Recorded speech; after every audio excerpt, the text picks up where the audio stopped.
مجھے سب سے زیادہ دکھ، غصہ اور افسوس ان لوگوں پر ہوتا ہے جو شراب پی کے جھوٹ بولتے ہیں۔ اگر آپ نے شراب پینی ہے تو پھر جھوٹ کیوں بولتے ہو؟ اگر جھوٹ بولتے ہو تو شراب کیوں پیتے ہو؟ تم کتنے کم بخت لوگ ہو جو تم 5-10 ہزار روپے کی شراب لیتے ہو، اس سے کم 50 لوگ روٹی کھا سکتے ہیں۔ غریب آدمی کا 10 دن کا خرچہ چل سکتا ہے۔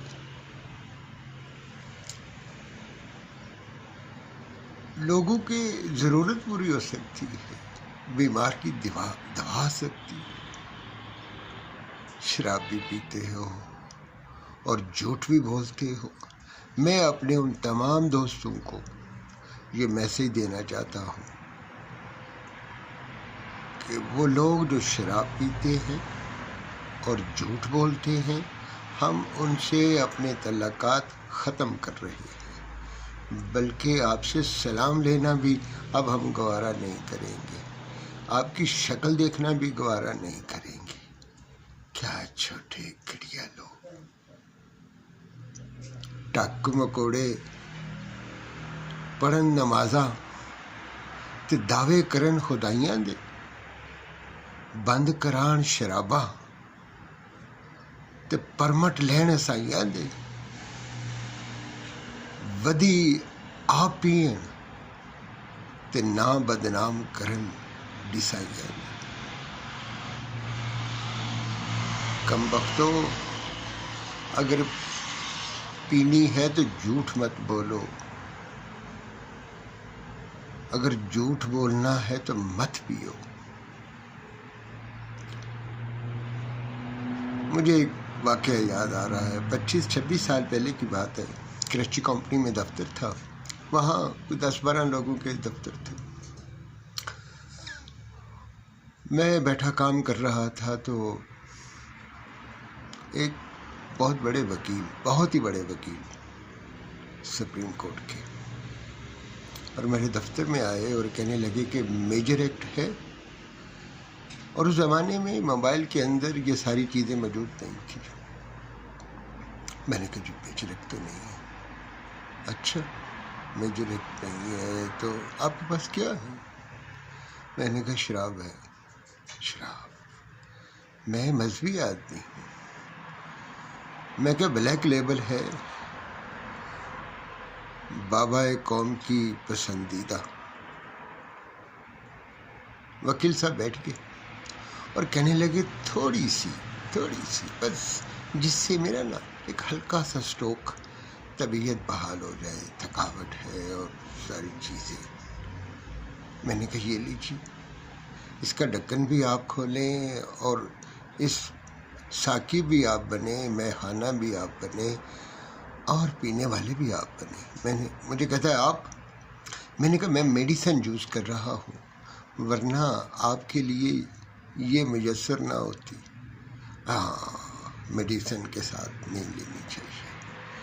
اور انہوں نے تھوڑی سی پی اور کہنے لگے ہاں یار، اسلام آباد میں تو خالص ملتی ہے۔ میں کہ اسلام آباد میں نہیں، یہاں خالص ملتی ہے۔ کہتے کیوں؟ میں نے کہا یہ دھرم شالہ ہے، جہاں جو چیز بھی آتی ہے خالص آتی ہے، اور جہاں جو بھی بات ہوتی ہے سچی ہوتی ہے۔ وکیل صاحب ہنسے اور دوسرا شروع کرنے سے پہلے انہوں نے کہا یار قتل کا کیس ہے اور سپریم کورٹ میں 2 سال بعد پیل نکلی ہے۔ میں نے کہا بندہ گناہگار ہے؟ کہتا ہاں گناہگار ہے، 2 بندے مارے ہیں اس نے۔ تو میں کہا پریشان کیوں ہوتے ہو؟ 2 بندوں کا قاتل، یہ جو کچھ بھی ہوگا خدا کی مرضی سے ہوگا، بے گناہ نہیں ہونا چاہیے، بس گناہگار ہے تو کوئی بات نہیں۔ آرام سکون سے۔ وکیل صاحب کو یہ بات پسند آئی۔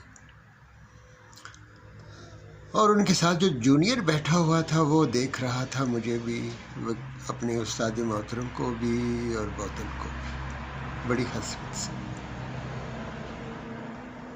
تو جب وکیل صاحب نے تیسرا شروع کیا تو میں نے جونیئر سے پوچھا آپ؟ کہنے لگا استاد محترم ہے۔ میں کہا لعنت بھیجو استاد محترم پر، آ جاؤ قریب آ جاؤ۔ اور وہ اٹھ کر آ گیا اور میں نے اس کے گلاس میں ڈالی تو استاد محترم کہنے لگے نہیں نہیں نہیں نہیں، تم پہلے ان کو فون کرو کہ وکیل صاحب کی طبیعت خراب ہو گئی ہے اور وہ کل عدالت میں نہیں آ سکیں گے۔ اور جونیئر نے ایک دم فون کیا کہ وکیل صاحب اسلام آباد پہنچ گئے ہیں، ان کی طبیعت خراب ہے اور آپ نے بتا دینا ہے کہ وکیل صاحب نہیں آ سکتے۔ فون بند کر دیا اور پڑا ہوا گلاس ایک ہی گھٹ میں ختم کر کے زور سے گلاس جب انہوں نے بیس پر مارا تو مجھے لگا کہ واقعہ ہی فنکار آدمی۔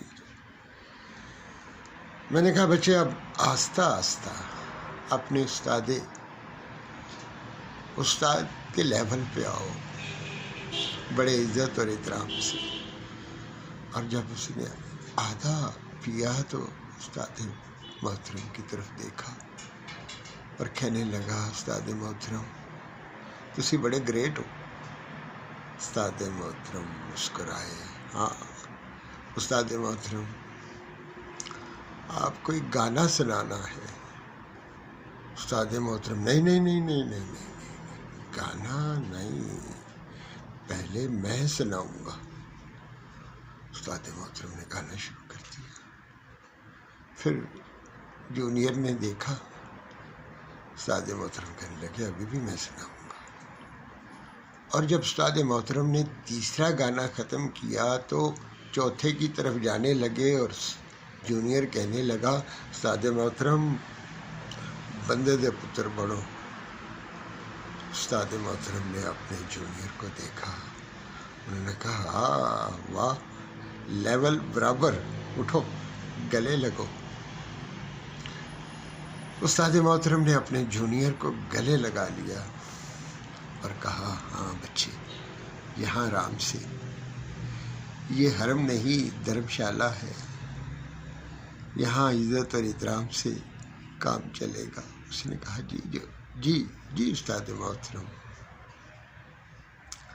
پھر اس گانے میں ہم بھی شامل ہو گئے، گاتے رہے۔ بس استاد محترم اپنے جونیئر کو یہی کہتے رہے تھوڑی ہے، اچھی ہے اور آہستہ آہستہ آہستہ۔ اور مجھے کہنے لگے آپ کے چپس بہت مزیدار ہیں۔ میں نے کہا جو آپ کو کھانا دیا جائے گا وہ بھی بہت مزیدار ہوگا۔ کھانا کھایا اور استاد محترم اٹھے اور کہنے لگے بات سنو، میری چھوٹی سی التجا ہے۔ میں نے اور جونیئر نے ان کی طرف دیکھا اور پوچھا میں آپ دونوں کے پاؤں چھونا چاہتا ہوں۔ جونیئر کہنے لگا استاد محترم یہ آپ کیا کہہ رہے ہیں؟ وہ ہاتھ باندھ کر کھڑا ہو گیا اور میں بھی عزت اور احترام کے ساتھ نہیں یار مجھے نیند نہیں آئے گی۔ اور جونیئر نے کہا ہوٹل نہیں یار، آج فرش پہ سوئیں گے اور عرش پہ جائیں گے۔ بڑے دنوں بعد تو زندگی کا مزہ آیا ہے، بڑے دنوں کے بعد زندگی کا مزہ آیا ہے۔